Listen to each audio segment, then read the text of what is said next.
Guys, after 61 years ay muling naghari sa Asian Games Basketball ang Pilipinas. Milyon-milyong Pilipino ang nagdiwang pero may mga umiyak din naman at nalungkot, ang mga Gilas Buzzers. Nakabawi sa Jordan ang Gilas matapos silang tambakan ng mga ito sa group stage. Sa gold medal match, natunaw ang shooting ng mga Jordanian, lalo na si Randy Hollis Jefferson na pinahirapan ng malagkit na depensa ni Chris Newsome. Sa bawat sablay ni RHJ, napapaaray ang mga Buzzers.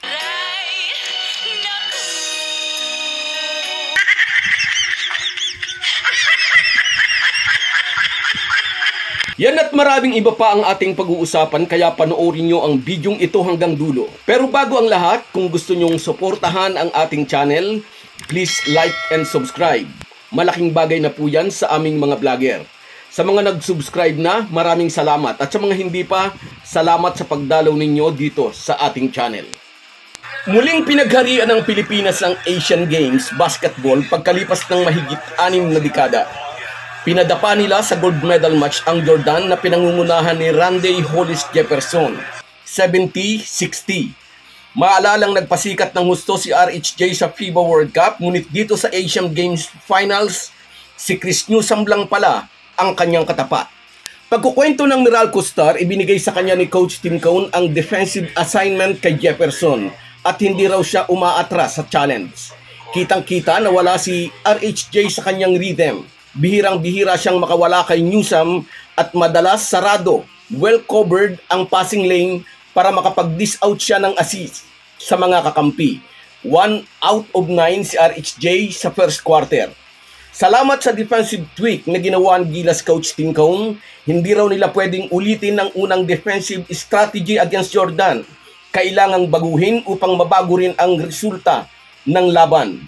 Naging agresibo agad ang Gilas sa pagbubukas ng first quarter. Di tulad noong una silang magharap na iniwan agad sila ng Jordan.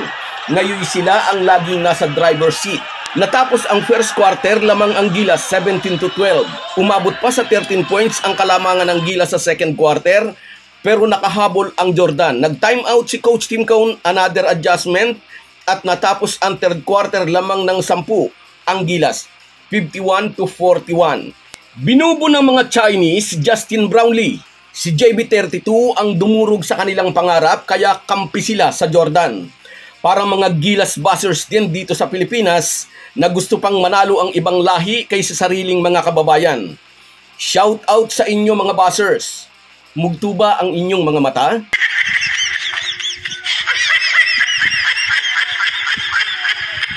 Anyway, 5 minuto sa fourth quarter, hindi lang si Chris Newsome ang nagpapakita ng magandang depensa kay Jefferson, na sa pagkakataong ito'y may desperasyon na sa kanyang body language.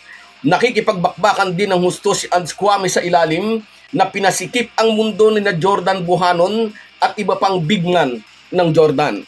Inireserba ng former Ateneo player at former UAAP MVP ang kanyang pinakamagandang laro sa huli upang ibigay sa Pilipinas ang gintong medalya sa Asian Games pagkalipas ng mahigit 6 na dekada.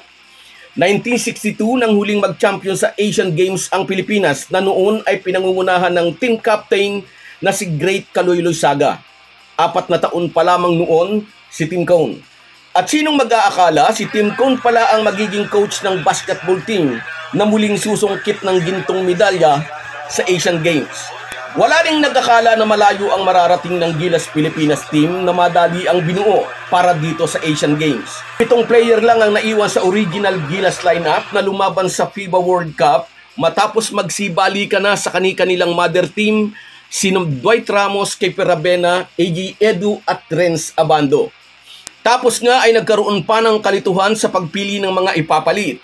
Nireject ng hagok ang mga pangalang Calvin Abueva, Jason Perkins, Terence Romeo at Mutaw Tua dahil sa dalawang listahan ay wala roon ang pangalan ng mga ito. Pero nagawan pa rin naman ang paraan na kumpleto pa rin ang final 12 ni Coach Tim Cone, wala ng 2 linggo bago ang Asian Games. Nasa Hangzhou, China na ang ating national team ay umaarya pa rin ang mga talangka dito sa Pilipinas. Nang talunin ng Gilas ang kupuna ng Bahrain, sabi ng mga Buzzers, mahinang team daw naman ng Bahrain. Nang talunin ng Gilas ang kupunan ng Thailand, mahina raw naman ang kupunan ng Thailand. At nang tambakan ng Jordan ang Gilas, nagpalakpakan ng mga buzzers. Mahal na mahal ng mga buzzers si Randy Hollis Jefferson. At dahil nga sa pagkatalo ng Gilas sa Jordan, naging mas mahirap ang daan ng ating national team. Kinailangang dumaan ang Gilas sa mga do-or-die games. One miss, you die. Sabi ng mga buzzers, mangangamuti ang Gilas nyo sa Iran at muntik nang magdilang demonyo ang mga buzzers. Natakasan lang ng Gilas ng 1 puntos ang mga Iranian. Tapos ay ang semis match laban sa kupunan ng China. Atat na atat ang China na makabawi sa Gilas Pilipinas dahil tinambakan sila ng ating national team sa FIBA World Cup. At mukhang iyon na nga ang magiging katapusan ng gintong medalya na pinapangarap ni Coach Tim Cone. Matatangkad at mabibilis ang mga Chinese. Tambakol ang Gilas mula umpisa hanggang third quarter. Pati si Coach Tim Cone inamin niya na nawawala na rin daw siya ng pag-asa.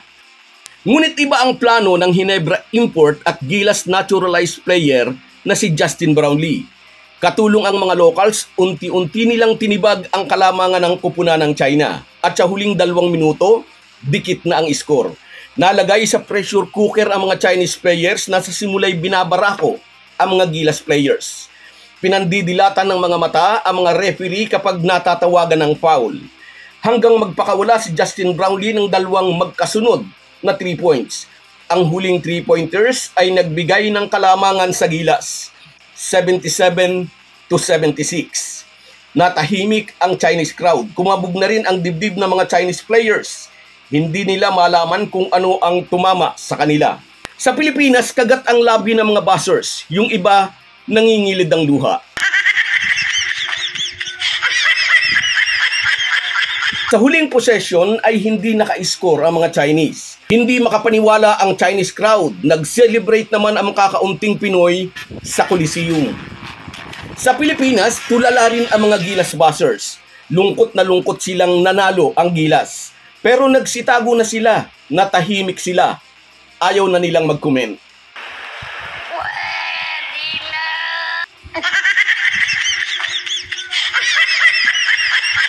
Teka lang, sa isip-isip ng mga nagtatagong buzzers. May pag-asa pa, malakas ang makakalaban ng Gilas sa finals. Nasa kupunan ng Jordan ang paborito nilang si Jefferson.